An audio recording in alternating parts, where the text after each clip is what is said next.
بسم اللہ الرحمن الرحیم۔ السلام علیکم دوستو، دنیا بھر کی خبروں میں آج آپ سنیں گے، لیکن اس سے پہلے اگر ہو سکے تو لائک اور سبسکرائب کا بٹن ضرور دبا لیں۔ شکریہ۔ روسی صدر چین جائیں گے۔ امریکہ کا بھارت کی بجائے کینیڈا کی مکمل حمایت کا اعلان۔ فرانس اور بیلجیم کے بعد سوئٹزرلینڈ نے بھی نقاب پر پابندی لگا دی۔ پنجاب میں ایک نئی سیاسی جماعت کی ضرورت ہے۔ ڈالر 250 روپے کا ہے، اس پر نئے منی چینجرز کو دھمکی۔ تو آئیے چلتے ہیں تفصیل کی جانب۔ روسی صدر پیوٹن نے گزشتہ روز کہا کہ انہوں نے چینی صدر شی جن پنگ کی اکتوبر میں چائنا کا دورہ کرنے کی دعوت قبول کر لی ہے۔ چائنا اور روس ایک دوسرے کو اتحادی قرار دیتے ہیں۔ دونوں ممالک اکثر اپنی لامحدود شراکت داری اور اقتصادی اور عسکری تعاون پر زور دیتے ہیں۔ دونوں ممالک گزشتہ برس فروری میں یوکرین میں روس کے حملے کے آغاز کے بعد اور بھی نزدیک آ گئے ہیں۔ اس حملے پر چائنا تنقید کرنے سے انکار کر چکا ہے۔ صدر پیوٹن نے ٹیلی ویژن پر نشر پیغام میں کہا کہ مجھے چینی صدر کی جانب سے اکتوبر میں دورہ چین کی دعوت قبول کرنے پر خوشی ہے۔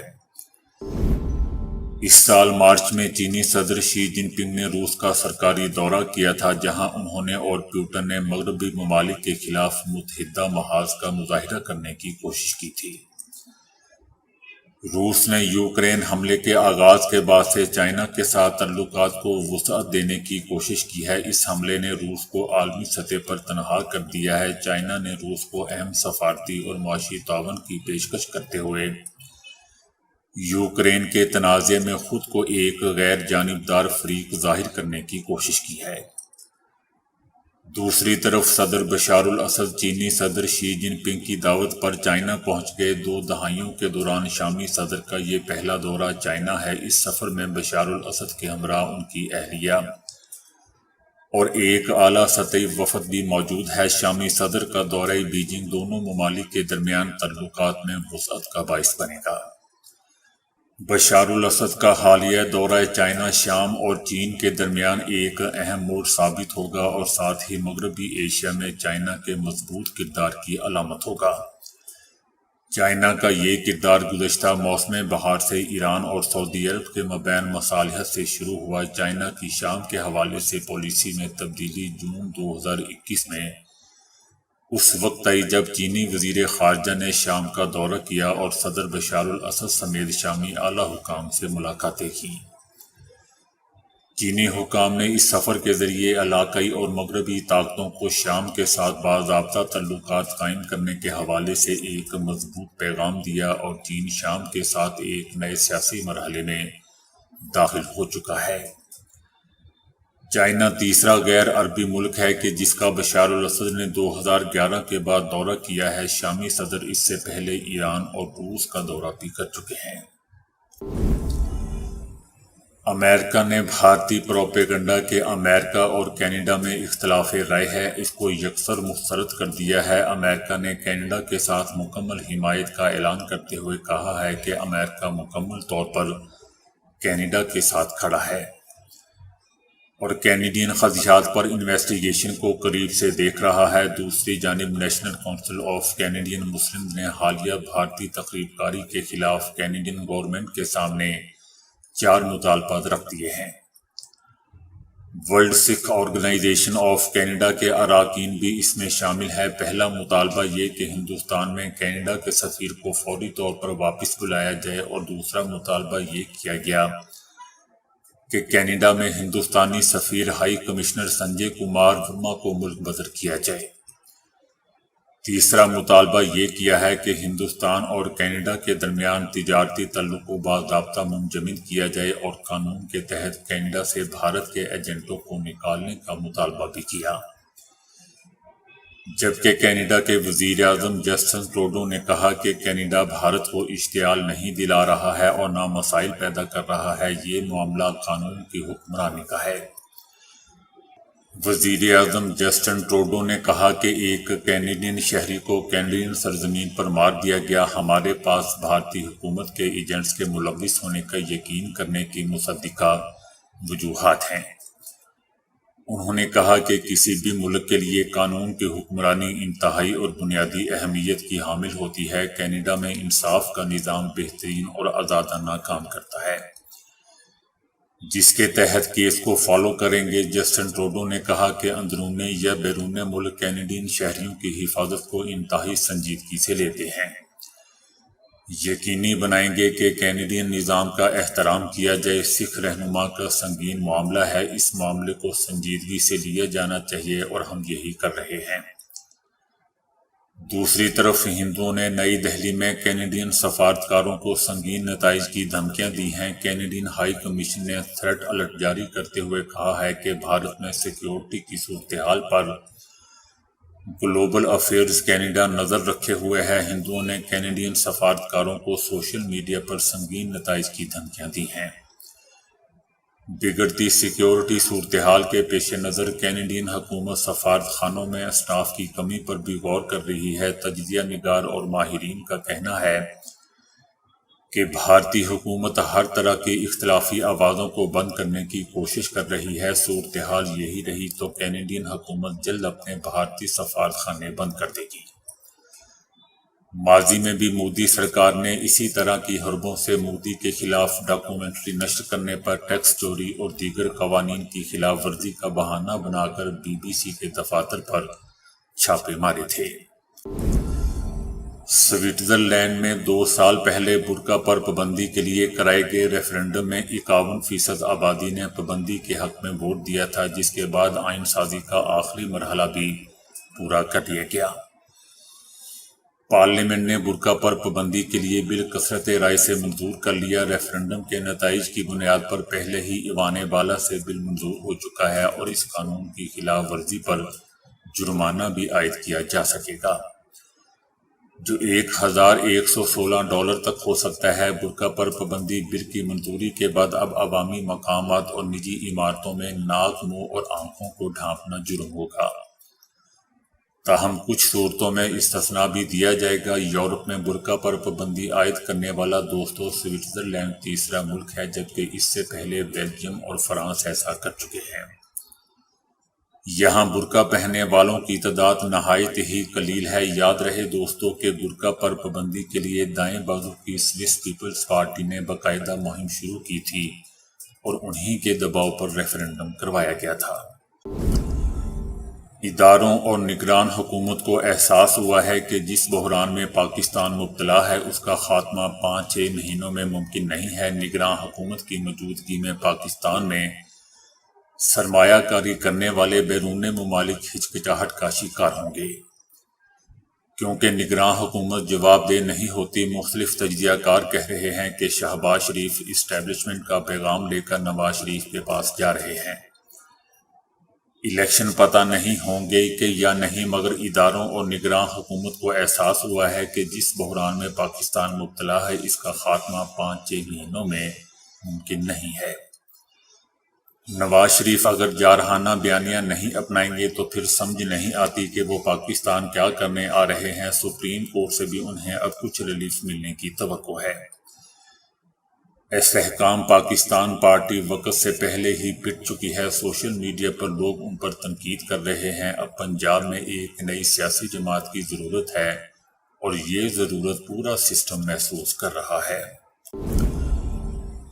ڈالر پاکستان میں $250 کا ہے۔ اس پر نئے منی چینجرز کو واضح پیغام دے دیا گیا ہے۔ ڈالر کو $250 تک لے کر آنا ہے اور اگر اس پر عمل درآمد نہ کیا گیا تو نتائج کے ذمہ دار آپ خود ہوں گے۔ دوستو پاکستان کو ہمیشہ سے ڈالر کی کمی کا سامنا رہا ہے۔ اس کمی کا ایک فیکٹر پاکستان میں ڈالر کی ذخیرہ اندوزی کرنے والا مافیا بھی ہے، چاہے وہ منی ایکسچینجر ہوں یا پھر مارکیٹ میں موجود ایسے لوگ جو ڈالر کو منافع اور کاروبار کے لیے استعمال کرتے ہوں۔ پاکستان جیسے ملک میں جہاں روپیہ بے قدری کا شکار ہے، وہاں اگر آپ ڈالر خریدیں اور 4 ماہ بعد فروخت کر دیں تو منافع ضرور ہوگا۔ پاکستان میں زیادہ تر لوگ جو محفوظ سرمایہ کاری کرتے ہیں وہ یا تو پراپرٹی میں پیسہ لگاتے ہیں یا سونا خریدتے ہیں۔ اس کے علاوہ لوگ ڈالر بھی خرید رہے ہیں اور اسے ذخیرہ کر لیتے ہیں۔ ڈالر کو پاکستان میں منافع بخش کاروبار کے طور پر دیکھا جاتا ہے کیونکہ روپے کی قدر میں کمی آتی رہتی ہے۔ ستمبر کو جب اوپن مارکیٹ اور انٹر بینک میں ڈالر کی قدر آسمان کو چھونے لگی تو اسٹیبلشمنٹ کی جانب سے کچھ سخت اقدامات لینے کا فیصلہ کیا گیا۔ جو لوگ منی چینجرز مارکیٹ میں مصنوعی قلت پیدا کر رہے تھے ان کے خلاف کریک ڈاؤن کیا گیا۔ اس کے علاوہ ڈالر کی سمگلنگ بھی روپے کی بے قدری کی بہت بڑی وجہ ہے۔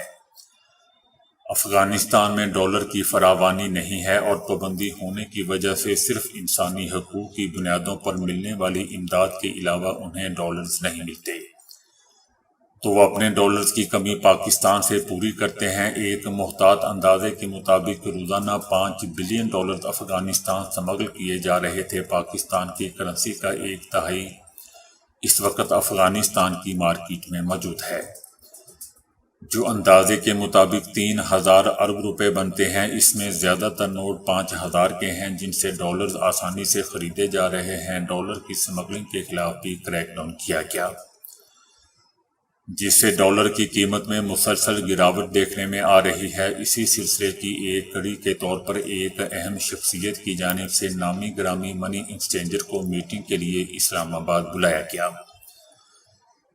اس میٹنگ کے بارے میں منی چینجرز کا خیال تھا کہ بہت اچھی میٹنگ ہوگی اور ہم اپنے تجاویز بھی دیں گے، مگر ان کی تمام امیدوں پر پانی پھر گیا۔ میٹنگ میں جب سب مطلوبہ لوگ پہنچ گئے تو ایک شخص وہاں آیا اور کہا کہ ہم نے آپ کو اس لیے بلایا ہے کہ ہمارے مطابق ڈالر کی اصل قیمت 250 روپے ہے، ڈالر کو 250 روپے تک لے کر آنا ہے، اور اگر اس پر عمل درآمد نہ کیا گیا تو نتائج کے ذمہ دار آپ خود ہوں گے۔ یہ پیغام دے کر وہ اہم اہلکار بغیر کوئی بات سنے وہاں سے چلا گیا۔ میٹنگ کا دورانیہ دوستو صرف 2 منٹ کا تھا۔ میٹنگ کے شرکاء کا خیال تھا کہ میٹنگ لمبی چلے گی اور انہیں بھی کچھ بات کرنے کا موقع ملے گا، لیکن ایسا کچھ نہیں ہوا۔ بہت سے شرکاء اہلکار کے پاس گئے تو اہلکار نے ملنے سے انکار کر دیا اور کہا کہ جو پیغام ان کو دینا تھا وہ دے دیا گیا ہے۔ کہا جا رہا ہے کہ آئندہ چند روز میں سعودی ولی عہد محمد بن سلمان کا دورہ پاکستان متوقع ہے اور اس دوران وہ پاکستان میں سرمایہ کاری سے متعلق اعلان کریں گے۔ دوستو، دہی ان بیماریوں سے بچاتا ہے جہاں آپ کی سوچ بھی نہ جائے۔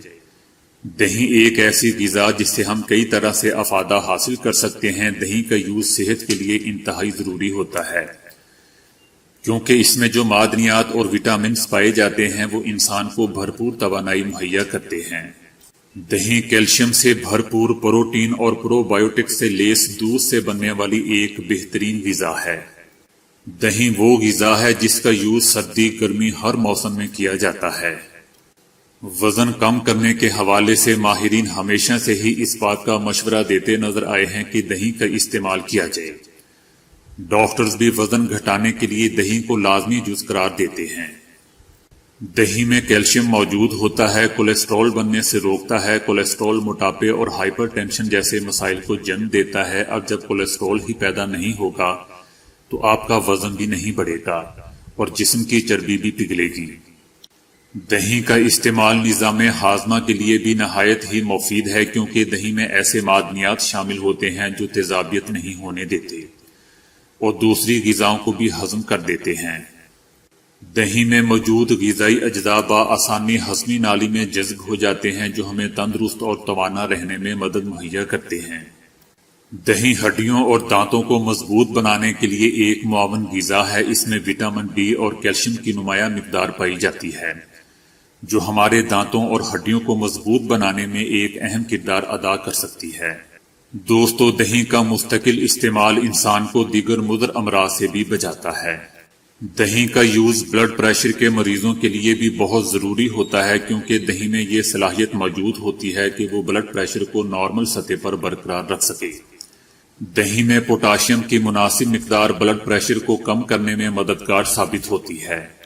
آج کے دور میں ہر انسان دوسرے سے خوبصورت نظر آنا چاہتا ہے۔ دہی کو جلد یا بالوں پر لگایا جائے تو اس سے نہایت ہی حیرت انگیز نتائج اخذ کیے جا سکتے ہیں۔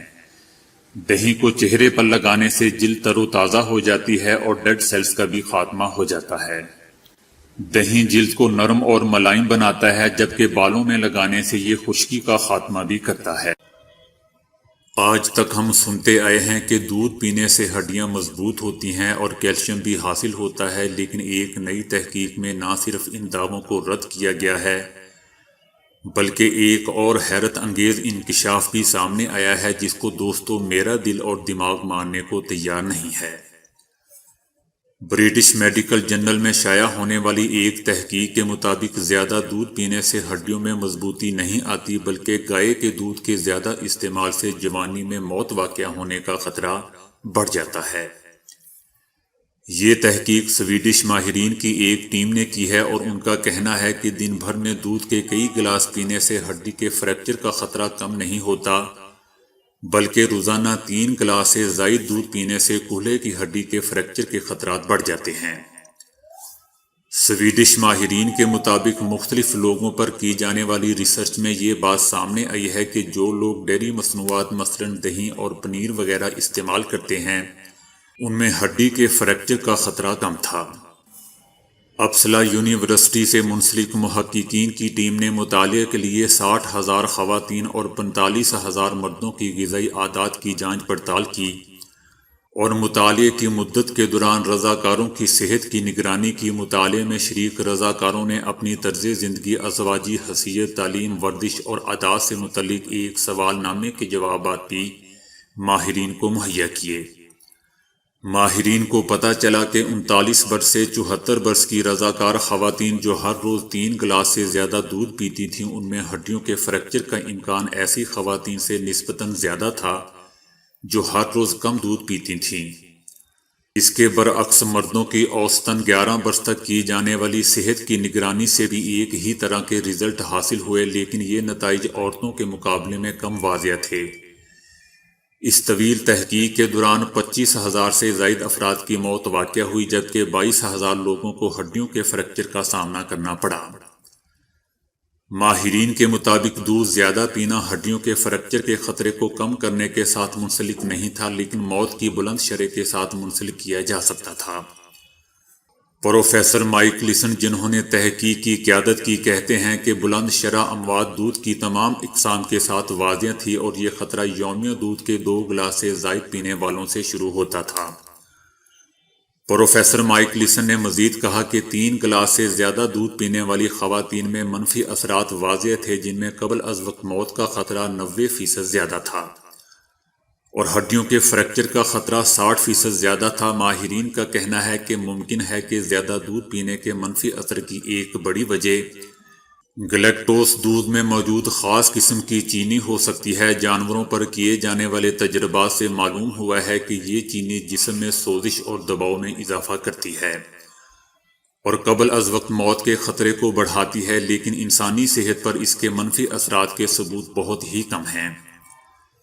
دوسری طرف غذائی ہدایات کے مطابق ایک شخص کے لیے یومیہ 400 ملی گرام سے کم دودھ پینا ہڈیوں کی بیماری آسٹیوپروسس کا خطرہ پیدا کرتا ہے، جبکہ دودھ کیلشیم کے ساتھ ساتھ دیگر وٹامنز اور معدنیات حاصل کرنے کا بھی ایک آسان ذریعہ ہے۔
تو دوستو ابھی کے لیے اتنا ہی۔